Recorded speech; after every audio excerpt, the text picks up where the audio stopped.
I've been dash driving for a few months now, and enjoy the freedom of not having a boss order me around. I can play whatever music I want in my car, and take jobs that I want, and skip the ones that tip poorly.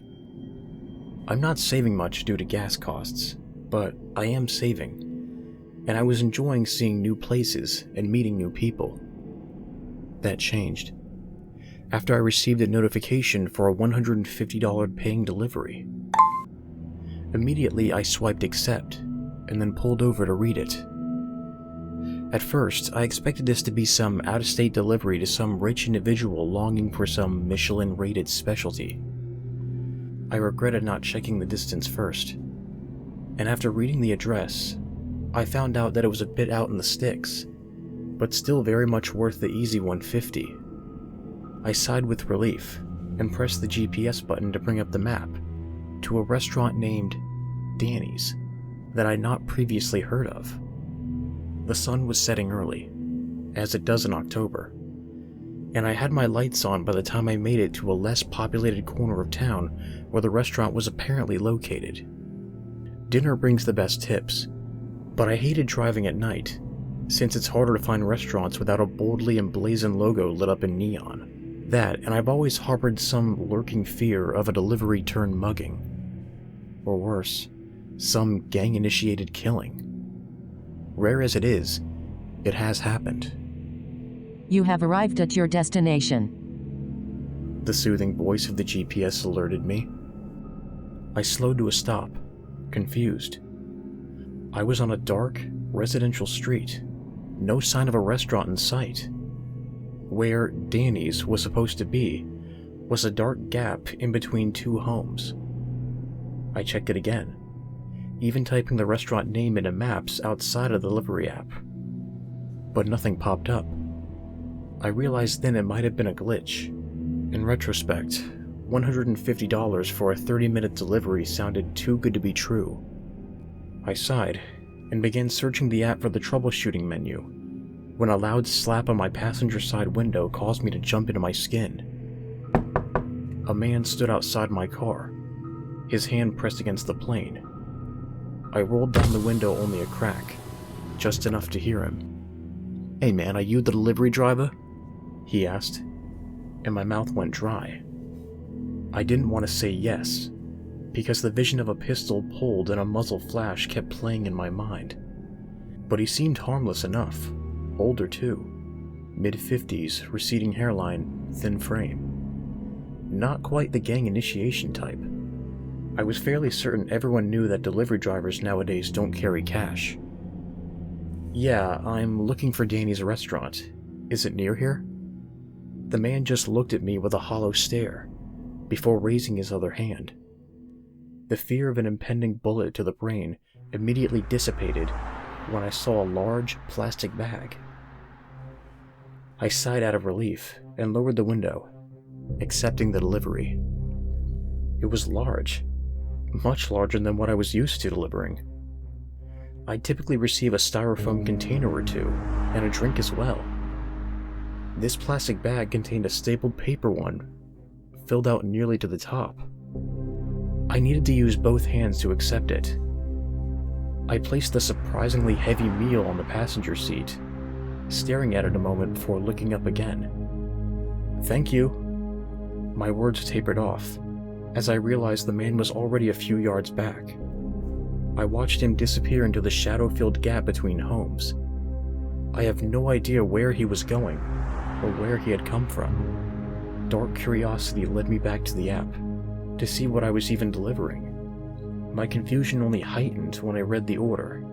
Danny's, it simply said, where cheeseburger, fries, and the like would typically be listed for me to check upon pickup.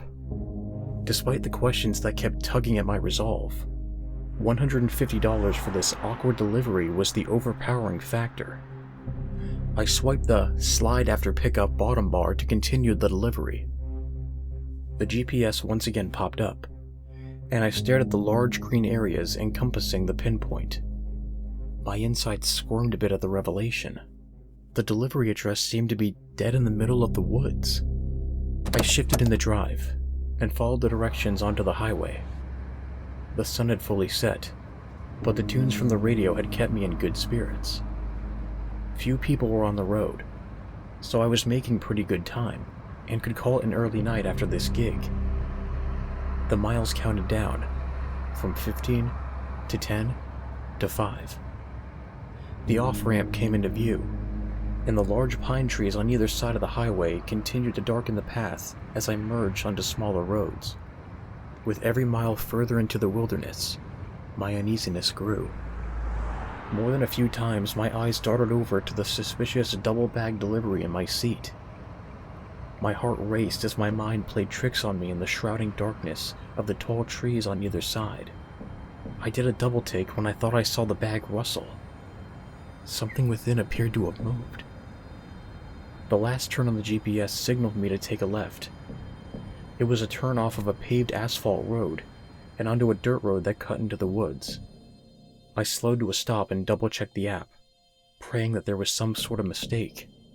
On occasion, the wrong address was listed. No luck. My destination was half a mile into the dense wall of pines. I took the turn, and slowly drove into the dark tunnel cutting through the arching trees. I could barely see the sky through the dense copse overhead. Just darkness broken by the limb-like branches. With each rocking of the chassis, and each bump in the narrow dirt road, the heavy bag in my passenger seat seemed to rustle. I fixed my eyes on the road, deciding not to look at it. After I began to hear a faint noise emanating from the stabled inner bag, a noise that sounded like a faint wheezing. By the time I arrived at the destination, my knuckles were white from gripping the wheel so hard. I was sweating, despite the autumn chill that had breached my car and clothing. This part of the woods seemed colder than any part of the drive by at least 10 degrees. I shifted into park and looked at the app screen, the only source of light aside from my headlights, which faded only a few meters out. The address was supposedly on the left, and the instructions read, "Leave at door." There was no house in sight, however. It had to be a glitch of some sorts. Above all else, I didn't want to leave the safety of my vehicle.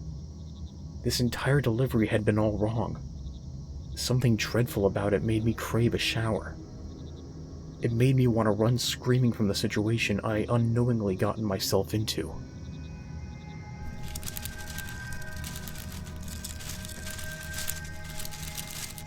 I saw the bag shift in my peripheral vision, and I let out a guttural yelp.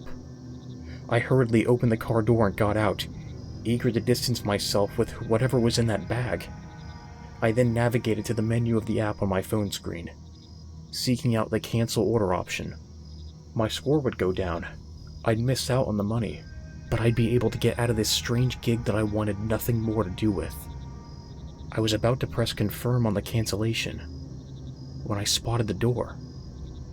A few meters to my left, illuminated only faintly from the light on my phone screen, stood a door.